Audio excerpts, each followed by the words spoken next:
e vai chover sobre nós água viva. Olá, pessoal do grupo de jovens Água Viva, tudo bem?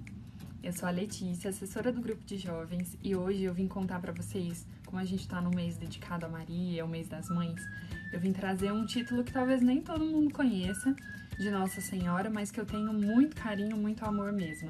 É o título de Nossa Senhora de Częstochowa. Não sei se vocês já ouviram falar. Aqui no Brasil, ela é conhecida como Nossa Senhora do Monte Claro. Eu tive a oportunidade de estar na Polônia, no Santuário de Nossa Senhora de Częstochowa. E foi uma experiência muito incrível para mim, de muita conexão com Nossa Senhora, com um sentimento de muito carinho por ela, e que eu decidi então gravar esse vídeo para compartilhar com vocês um pouquinho a história dela. Eu vou mostrar para vocês aqui um quadro que eu trouxe lá da Polônia, para vocês conhecerem o rosto dela. Ó, essa é Nossa Senhora de Częstochowa, e como vocês podem ver, ela tem uma marquinha aqui no rosto, que eu já vou contar para vocês o porquê disso. E ela é também conhecida como a Virgem Negra, a mãe da Polônia. Eu tenho descendência polonesa, então eu tenho muito carinho por ela. Então, gente, todo mundo conhece São Lucas, evangelista, certo? Esse quadro foi pintado por São Lucas. Ele tinha contato com Nossa Senhora e ele buscava saber muito sobre a infância de Jesus, então ele foi um evangelista que conheceu pessoalmente Maria. Por isso que eu gosto muito também de ler o Evangelho de São Lucas, para conhecer mais detalhes sobre Nossa Senhora.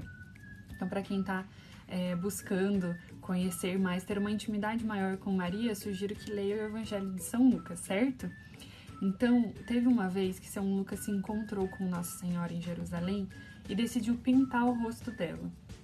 E ele iniciou a pintura e no meio dessa pintura, ele pintou sobre um pedaço de madeira, ele adormeceu. E quando ele despertou, o quadro já estava finalizado. Aí, depois de muito tempo, esse quadro foi levado para Jerusalém. E nesse tempo, Jerusalém era ocupado pelo exército romano, e que tinha como imperador Constantino, que era o imperador de Constantinopla, que naquele tempo era a metrópole da igreja. E Constantino, ele era recém-convertido à fé católica. Ele tinha recém tido um encontro com a pessoa de Jesus Cristo de forma espiritual. Então, ele construiu uma capela particular para colocar esse quadro. E lá ficou por mais ou menos 400 anos esse quadro. E depois, enfim, esse quadro sempre marcado num contexto de guerra, de disputas. Onde tinha guerra, esse quadro estava. E ele foi transferido depois de 400 anos para a Rússia e depois para a Polônia, que é onde esse quadro está no momento. Então, ele ficou na Polônia sob os cuidados do príncipe Ladislau. Ele tinha a região que ele tinha o seu principado estava sendo atacada pelos tártaros, que era um povo que queria atacar muito o governo dele. E assim, o príncipe Ladislau recorreu à Virgem Maria para que essa guerra acabasse. E assim se fez. Ele colocou o quadro exposto numa região em que estava sendo atacada e a guerra cessou.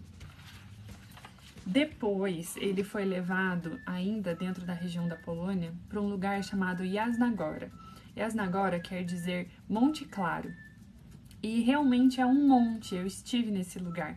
A gente tem que subir uma ladeirona para estar onde é esse santuário. E é um santuário que tem um convento junto, é como se fosse um complexo.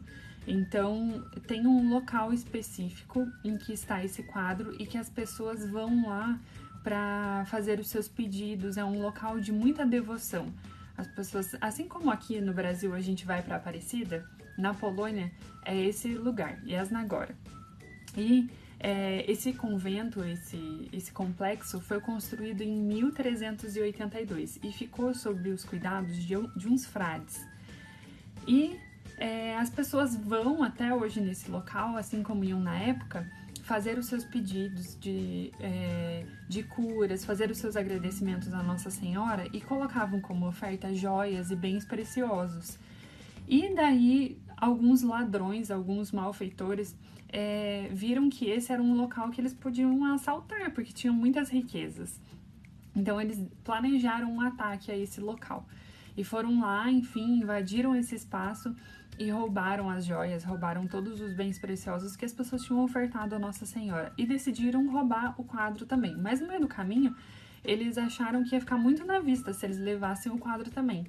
Então, eles, com as suas espadas, eles golpearam o quadro, que gerou aquelas marcas que eu mostrei pra vocês. Enfim, foram embora. Depois, os frades tentaram reconstituir esse quadro por muitas vezes, muitas pessoas tentaram e não conseguiam tirar essas marcas. Alguns até dizem que encontraram marcas de sangue que jorraram desse quadro. E daí as pessoas que tentaram reconstituir falaram para os frades que acharam que era de vontade de Maria que esse quadro não fosse reconstituído e que essas marcas ficassem permanentes. Então, depois de muito tempo, lá em 1655, novos ataques começaram a ocorrer de novo. E os frades deixaram exposto esse quadro novamente para que os ataques finalizassem. E fizeram muitas orações, muitos pedidos, muitos clamores a Nossa Senhora para que esses ataques acabassem. E assim se fez novamente. Os ataques acabaram. E no ano seguinte, ela foi declarada a Rainha da Polônia. E João Paulo II, que era muito amigo de nós jovens, que criou a Jornada Mundial da Juventude, eu estive lá na Polônia por ocasião da Jornada Mundial da Juventude também, e por eu amar muito São João Paulo II, eu também passei a amar muito Nossa Senhora de Częstochowa. Eu acredito, rezando, assim, enquanto eu estive preparando esse vídeo para vocês, de que nós também, nesse momento, vivemos um momento de muitos ataques, tanto a nossa fé quanto a nossa tranquilidade de vida, a nossa vida financeira, a nossa vida familiar, tantas dificuldades, tantas angústias que a gente tem vivido nesse tempo de guerra sanitária, porque a pandemia nada mais é que uma guerra sanitária, então a gente está vivendo uma batalha imensa contra esse vírus, contra essa doença. Eu acho que veio num momento muito propício a gente ter nesse mês uma intimidade maior com Nossa Senhora e pedir a ela, não só no título de Nossa Senhora de Monte Claro, de Częstochowa, mas também pedir a qualquer título que você tenha devoção, pois Nossa Senhora é uma só, independente do local em que ela apareceu. Nós pedirmos com muita fé que essa guerra acabe, que essas guerras espirituais e também de saúde acabem, porque como nós pudemos ver nessa história que eu contei para vocês, todas as vezes que recorreram a Maria em um contexto de guerra, a guerra acabou. Então, eu acho que é o momento de nós voltarmos o nosso coração ao coração de Nossa Senhora e pedirmos a ela essa graça para que esse momento de dificuldade acabe e com muita fé nós acreditemos que ela realmente vai operar muitos milagres, intercedendo por nós, intercedendo pela humanidade, porque no alto da cruz Jesus nos declarou filhos de Maria e é por isso que nós não podemos hesitar em pedir a ela todas as graças que nós desejarmos. Então, por isso, eu gostaria de finalizar rezando uma Ave Maria com vocês. Ave Maria, cheia de graça, o Senhor é convosco. Bendita sois vós entre as mulheres, e bendito é o fruto de vosso ventre, Jesus. Santa Maria, Mãe de Deus, rogai por nós, pecadores, agora e na hora de nossa morte. Amém. Então, que a Virgem Maria possa cuidar de todos nós. Rezem, peçam a ela a graça que o coração de vocês mais necessita, tá bom? Fiquem com Deus, fiquem em casa e até a próxima. Em nome do Pai, do Filho e do Espírito Santo. Amém. Minha alma fica cheia.